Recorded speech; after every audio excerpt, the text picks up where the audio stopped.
Jack, as a member of the AHA Board of Trustees and a member of the former Institute for Diversity Board, you have a history of working with AHA on the importance of advancing health equity, and you've been on the ground floor of our work on the new equity roadmap. Can you tell us a little bit about your involvement as a pilot and field test participant? So I'm really excited to have had our team complete the health equity roadmap and provide feedback.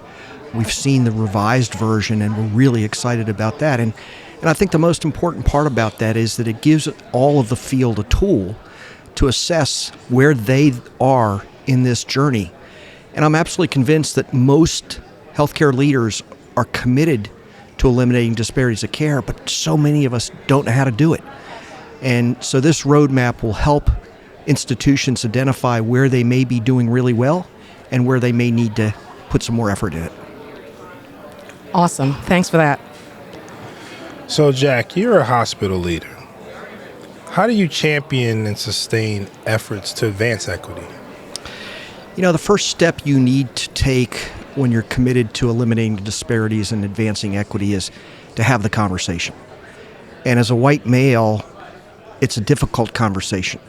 But it's a conversation that white males and white females have to be involved in. This is not just a problem for people of color or LGBTQ members. This is a problem in society. And I sort of jokingly say, you know, when I wake up in the morning, I look in the mirror, I sort of point to myself and I say, everybody needs to be treated the same way I'm treated. And unfortunately in this country, not everybody is. And so we began about 15 years ago having conversations around eliminating disparities of care. And I'm really excited at Mainline Health, we're about to have our 11th Disparity of Care Colloquium. So we've been fortunate enough to have been having this conversation with our staff. What does it mean to work in an organization that's committed to diversity, respect, equity, and inclusion? So that's the first step. I think the next big step is you got to ask a lot of questions. You know, our good friend Fred Hobby, who is former president of the Institute for Diversity, used to worry about the leadership in healthcare and in hospitals across America because the initiative to eliminate disparities was not getting the traction that we all believed that it should. And I had an aha moment when I was talking to a colleague, African American, and I said, do you believe your CEO knows there's disparity of care or thinks there's disparity of care in your ED? He said no. I said, do you think there's disparity of care in your ED? He said yes. And it was a real aha moment for me because I realized that Fred's concern about America's hospitals leaders, particularly those that are white, was not about they're racist. It was all about they didn't understand, similar to the issues around patient safety 20 years ago, 10 years ago. We didn't know this bad stuff was coming. So I think once you start to have the dialogue in your institution, and then you start to call for measures. You start to say, well, tell me the difference between the readmission rates for blacks versus whites. Or tell me what the rate of the time it takes to administer TPA for men versus women, or for blacks versus whites versus Latinos versus Asians. You know, once you start asking those questions, you start to identify opportunities for improvement and opportunities to eliminate those probably unconscious biases that result in a very unfair disparity of care. So, Jack, let's follow that thought. You're beginning to outline how we might navigate and really double down on eliminating health disparities, because the data are clear that health disparities exist in healthcare and have for a very long time. Can you map out again those steps for how might an institution or the leaders of an institution begin to mobilize around eliminating health disparities inside their particular organization? You know, Joy, I think the first thing that's got to happen is that the healthcare board, the healthcare leadership have got to be curious. You have to care to ask the question. And what bothers me the most for me is I've not experienced the disparities that you and Leon and people like you have experienced. And when I tell people, you know, the data is out there and we're just getting to see our own data, they look at me like I've got four heads and go, this data is 20 years old. It's 30 years old.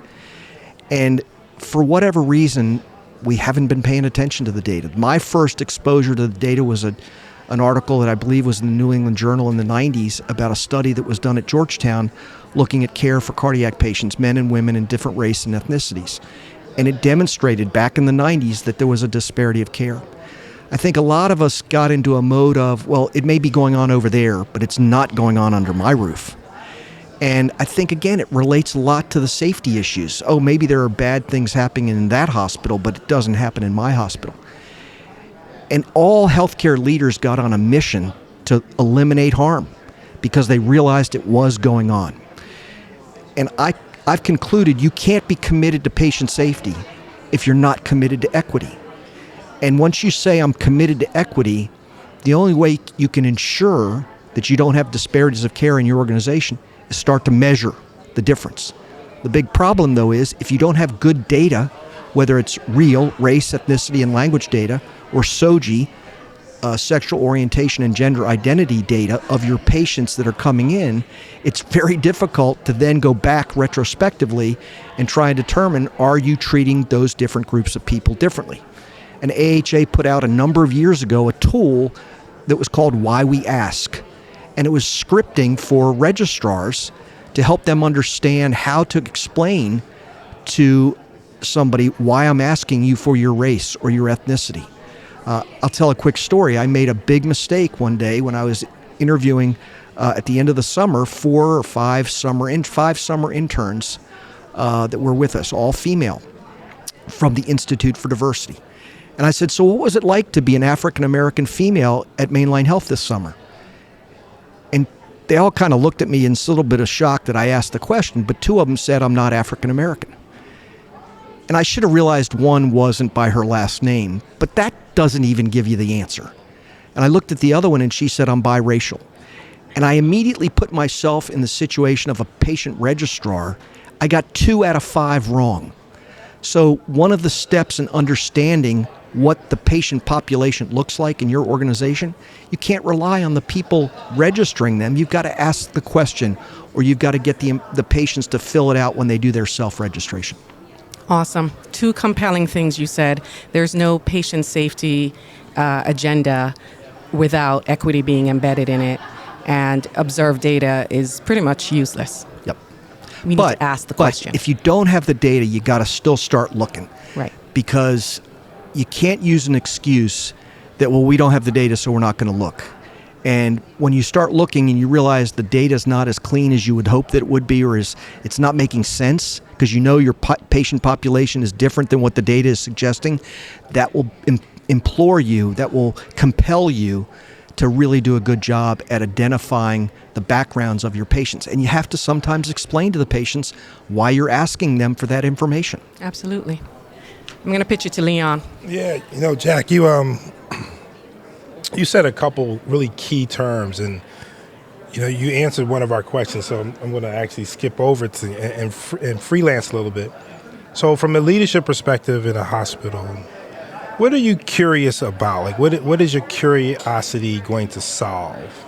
Like, what are you trying to get to with your curiosity? You know, one of the things that I know all of 3 of us and many, many of our colleagues, and certainly the American Hospital Association, American College of Healthcare Executives, dream about is that we wake up one day and the work that we've done has totally eliminated disparities of care. And Chuck Stokes, who was a leader at the American College of Healthcare Executives and a real champion for patient safety, never stopped asking why. So an event would occur, and they would give a response as to why it occurred, and he would say, why? And they would give an answer to that and dig in a little deeper, and he would say, why? And I think the same thing can be said for disparities. Probably many of the disparities that take place in our institutions take place because of unconscious bias. So the first thing we have to do is to get individuals to understand what their own unconscious bias is. Every single time I have a conversation on this topic, I learn something. So you have to be committed to lifelong learning. And that lifelong learning comes back to your question, Leon, about curiosity.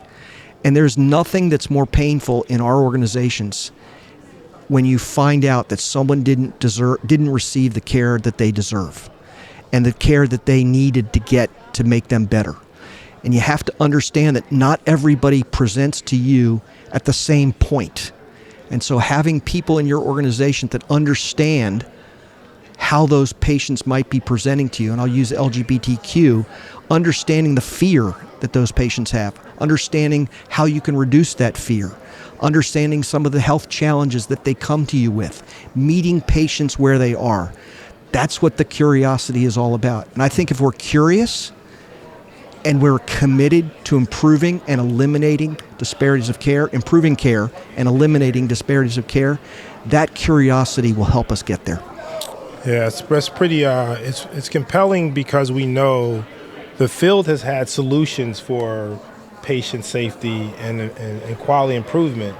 So in many ways, I've heard you say this in the past, and we've kind of used some of your statements around, as Joy said earlier, you can't have a safety plan without an equity plan or an equity framework. So this curiosity leads really us to think about, and really our members and you as a leader to think about how hospitals and health systems use curiosity, data as awareness to not just advance equity, but understand that equity is much more a part of the overall framing of eliminating disparities, but more importantly, creating a fair and just society, which is the mission I think all of us are really going for. Yeah, and I think you really have to be asking yourself when events occur, what was the race of that patient? What was the ethnicity of that patient? What was the gender of that patient? And try and understand, did any of those factors contribute to the different approach to caring for that particular patient? And let's face it, there are times where you do take a different approach to meet the patient where they are. That's part of eliminating those disparities. On the other hand, if you're treating everybody the same way, patients are going to be treated with disparities. And again, I think that in many cases, and I'd like to hope that in most cases, it's unintentional. And that's why this education of your workforce, understanding their own unconscious bias, which quite frankly, they've probably been sort of conditioned to believe over time, we got to undo that. And the only way you can undo that is to have conversations with people from all of those communities, race, ethnicity, gender, different abilities, LGBTQ, helping to inform the work. So to me, the curiosity sort of speaks to listening. And, as a white male, I know I have to listen more to understand and learn about what those challenges are for the patients that are not being treated with the right approach, not being treated equitably. And so, it's just something that I think the more we get comfortable talking about it, the more we put ourselves in the shoes of other patients that may not be getting the same treatment, the faster we will get this issue addressed. The other thing I would say is we cannot take as long as it took to commit to patient safety. The first thing we did when To Err Is Human came out is we said the numbers are wrong. And then we finally said as an industry, okay, let's say the numbers are 50% wrong. It's still catastrophic. And we've learned about how to accelerate that process from accepting the fact that there are bad outcomes and safety events to saying we want to get to zero harm. It took a long time to get there. We cannot take that time to get there on this commitment to eliminate disparities. I want to thank you for being such a champion for this work and for your sustained efforts over the years. You're not new to this, and your leadership is really important to help us to mobilize the field. Well, Joy, I'm really, really excited about the tools, about the assessment, and about the team that you've put together at the American Hospital Association.